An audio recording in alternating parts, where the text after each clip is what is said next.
MoDOT's $2.8 billion Improve I-70 program will add a third lane and make other improvements to I-70 across the state. This is a massive undertaking made possible by Missouri's General Assembly and one that requires the coordination of thousands of people across multiple agencies. In this new video series, MoDOT will be showcasing the variety of people working to bring the expansion of I-70 to life. This is Beyond the Barrels.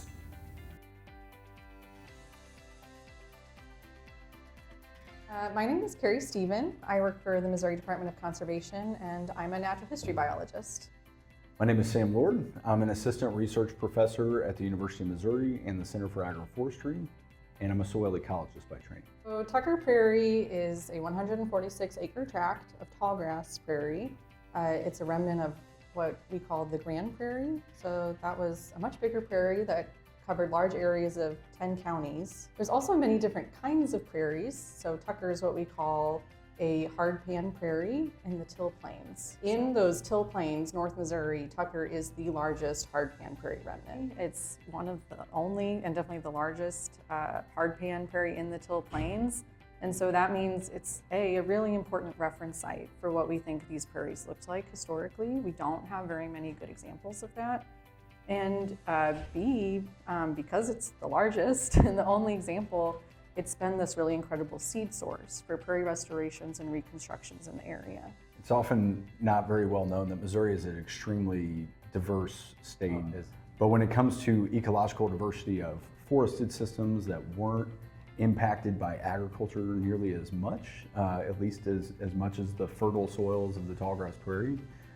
Again, this version of the tallgrass prairie is all we have left, and that's the important part of this wetland to dry system of the claypan prairie and maintaining that and the integrity of that. It's found nowhere else in the state. My initial concern was, is the highway going to need to take a piece of Tucker? And luckily that's not the case at all. But it's right against the highway, so that was definitely a concern. MoDOT is instead going to expand into the median, which is really great. So soil erosion is a really big concern. There is some potential for chemical runoff. Also, invasive species can be introduced along highways. That's going to be an issue no matter what, but anytime you disturb soil, it's just an opportunity for new seeds to take hold. So those are all concerns that we've had, but we've also worked with MoDOT to address them. My biggest concern to kind of piggyback that is the hydrology that comes along with expanding a highway. Impermeable surfaces run water off of them, and they're supposed to be efficient at that. The prairie soils are very good at taking on water, but only so much. In these systems where not only is this water not pure rainwater anymore, it's attached to chemicals, it's attached to other things. In a clay pan, you're going to pool water. And when we change the hydrology of that system, even the depth of the water can change the entire system. So even though we want water to pool in some sections, even changing that pooling action through hydrology can actually change what kind of species exists there. So there have actually been a couple of meetings on site between MoDOT, the university, MDC, and also the contracting company that'll be doing the construction. And so, the last site visit that I was at, we walked the length of the prairie between the highway and the prairie, and we noted areas of concern. And that also gave everyone an opportunity to see the prairie and how amazing it really is. Yeah, and we talked about those issues, the concerns about regrading and soil erosion, water coming off. And so it sounds like there will be really minimal regrading, especially now that there's an understanding how impactful that can be. And then where it is necessary, MoDOT will use erosion control structures, which will be really helpful at mitigating those issues. Our plan is once construction begins, we'll just go out and do some site visits, check on things like soil erosion, and if we see areas that we think are concerning, we'll definitely talk to MoDOT about it. Also, we'll come back during the growing season and maybe do some vegetation surveys, just to see if the plant community is changing at all, if we do note any areas of potential concern. Not only do we have vegetation plots, but I've been taking soil samples from Tucker Prairie for the better part of 7 years. So not only can we connect over time what the vegetation has looked like. We have historical records of what the vegetation used to look like.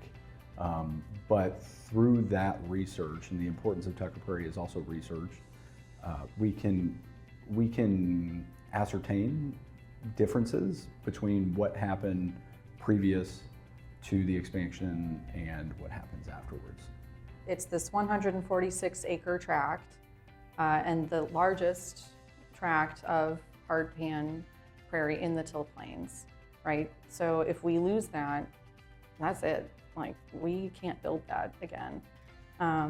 We talk about prairie restorations and reconstructions, and those are really important. I absolutely advocate for those, but the reality is, the research shows those are not replicating remnants. There are species that grow in remnants that we cannot get to grow in those restorations. And so these sites, these little postage stamp sites that we have left, when they're gone, they're gone. We can't rebuild them.